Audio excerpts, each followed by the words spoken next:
Assalamualaikum warahmatullahi wabarakatuh.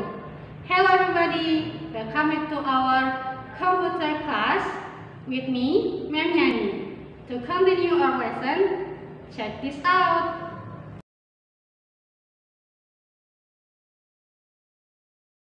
Assalamualaikum anak-anak, balik lagi ke pelajaran komputer dengan Ibu Yani.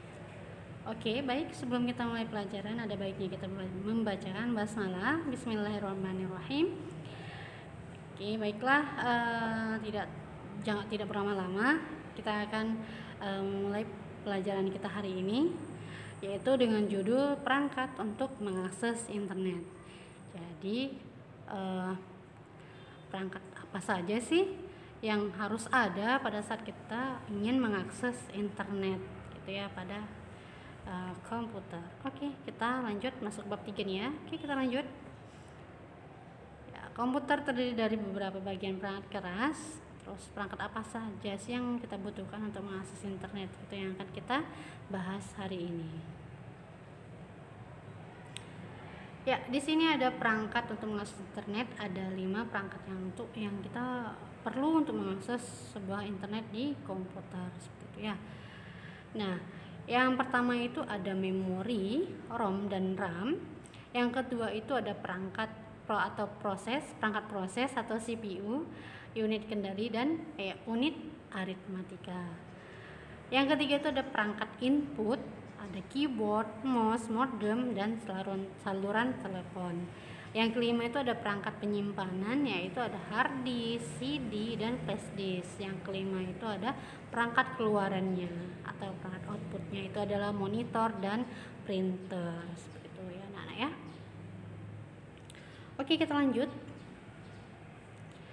Nah, di sini ada 3 perangkat input atau perangkat masuk gitu ya. Nah, perangkat input itu apa sih? Nah, merupakan perangkat yang digunakan untuk memasukkan data ke dalam komputer seperti itu ya. Nah, di sini tuh ada pertama ada keyboard, ada mouse, ada modem dan saluran telepon. Nah, itu ada contoh keyboard ya. Nah, keyboard itu apa sih? Nah, sebagai alat input yang memiliki beberapa tombol yang berfungsi untuk memasukkan data atau perintah dengan cara diketikkan. Seperti itu fungsi dari keyboard gitu ya. Yang kedua itu ada mouse. Nah, perangkat input yang kedua itu adalah mouse. Nah, perangkat apa sih itu gitu? Perangkat yang memasukkan data atau perintah dengan cara yaitu diklik bagian yang kita inginkan, boleh klik kanan atau klik kiri seperti itu. Yang perangkat input yang ketiga itu adalah modem dan saluran telepon. Nah, itu perangkat yang dibutuhkan untuk mengakses internet ya. Harus ada modem dong. Kalau tidak ada modem gimana mau kita akses internet di komputer? Terus harus ada saluran teleponnya juga ya. Itu biasanya untuk di sekolah, di perusahaan gitu. Dia harus ada modem dan saluran telepon. Kalau misalnya kita pakai handphone harus ada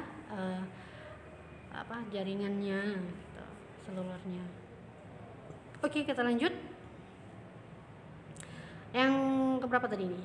Yang kedua perangkat proses ya. Nah, perangkat proses atau CPU. Panjang CPU itu apa? Central Processing Unit. Jadi sentralnya atau pusatnya untuk proses di dalam komputer itu. Makanya harus ada perangkat CPU atau perangkat proses namanya CPU ya. Perangkat proses CPU. Nah, itu yang pertama itu adalah unit kendali. Nah, dia control unit. Jadi tugasnya itu untuk mengatur dan mengendalikan semua peralatan yang ada pada sistem komputer. Yang kedua itu adalah unit aritmatika dan logika atau ALU. Nah, bertugas untuk melakukan perhitungan matematika atau melakukan tindakan dari suatu operasi logika sesuai dengan instruksi dari si program. Seperti itu. Itulah kalau kita sering sebut itu dengan prosesor atau CPU ya. Prosesor atau CPU itu sama. Oke, kita lanjut. Sebentar. Nah, sebelumnya, kalau kalian mau tahu gimana sih bentuk CPU, bentuknya seperti itu ya. Nah, ini ada contohnya. Kalau ini contoh monitor, ini namanya monitor.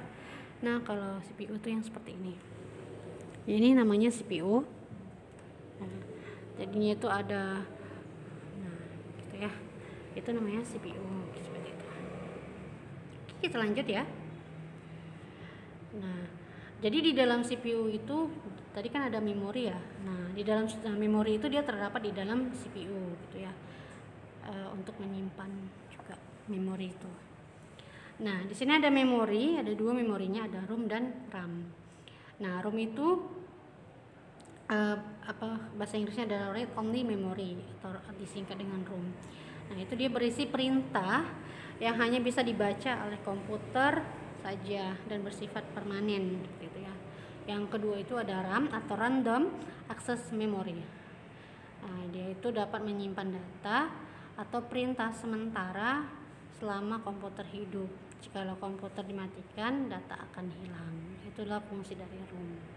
Ya. Oke, kita lanjut. Masuk ke perangkat penyimpanan lagi. Nah, perangkat penyimpanan, setiap dokumen atau data sebaiknya disimpan pada media penyimpanan. Gitu. Nah, tadi ada hard disk, ada compact disk atau CD, ada flash disk. Nah, kalau sekarang kita biasanya pakai flash disk ya, kalau untuk dibawa-bawa. Gitu. Kalau hard disk dia biasanya di dalam CPU tadi. Gitu. Kalau CD sama sih, cuman kan kalau kita mau pakai lebih praktis itu flash disk gitu ya. Nah, apa sih pengertian hard disk? Nah, hard disk ini media penyimpanan permanen atau kapasitas penyimpanannya itu sangat besar, menjadi bagian dari sistem unit komputer. Nah, dia itu terdapat di dalam CPU tadi ya, di unit komputer. Yang kedua, compact disk atau CD, media penyimpanan yang mudah dibawa kemana-mana. Untuk menyimpan data ke CD diperlukan hardware khusus, yaitu CD-RW dan perangkat lunak khusus, yaitu Nero. Jadi dia itu kalau kita mau menyimpan data ke compact disk atau CD itu kita harus masukkan dulu ke dalam CD-RW-nya.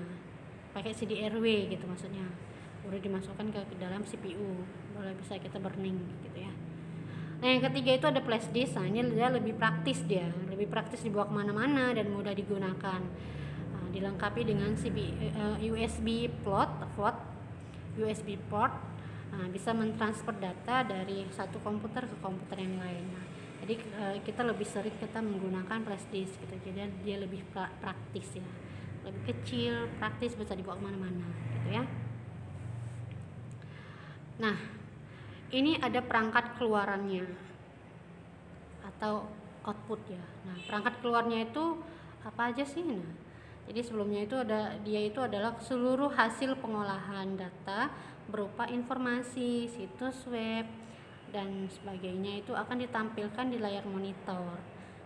Dan jikalau ingin mencetak itu bisa melalui printer. Itulah perangkat keluaran atau perangkat outputnya. Yang pertama itu ada monitor CRT atau Cotton Ray Tube atau monitor dengan ukuran besar, lebih banyak menggunakan listrik ini ya. Yang pertama ini. Nah, kalau gambar yang kedua ini itu adalah monitor LCD yang tadi Ibu kasih nampak ya.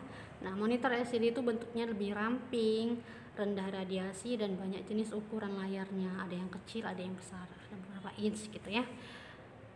Nah, untuk yang jenis printer itu ada printer yang di gambar pertama itu ada printer dot matrix ya, prinsip kerja seperti mesin tik ya. Nah, dia menggunakan pita sebagai media cetaknya seperti itu. Nah, kalau untuk gambar yang kedua itu printer inkjet. Nah, menggunakan tinta cair sebagai media cetaknya. Jadi harus ada tinta cairnya. Nah, untuk yang ketiga itu gambar yang ketiga printer laser jet. Nah, prinsip kerja mesinnya ini kayak seperti fotokopi gitu ya. Nah, dengan media cetak berupa tinta serbuk gitu. Jadi makin berkembangnya ilmu pengetahuan, makin berkembang juga ilmu komunikasinya juga. Masih berkembang juga alat-alat komunikasi kita seperti itu ya. Oke, sudah habis. Itu aja pembahasan kita untuk tentang perangkat yang digunakan untuk mengakses internet menggunakan komputer ya. Oke, situ saja materi kita hari ini. Semoga bermanfaat untuk kita semua. Wabillahi taufiq wal hidayah. Assalamualaikum warahmatullahi wabarakatuh. See you.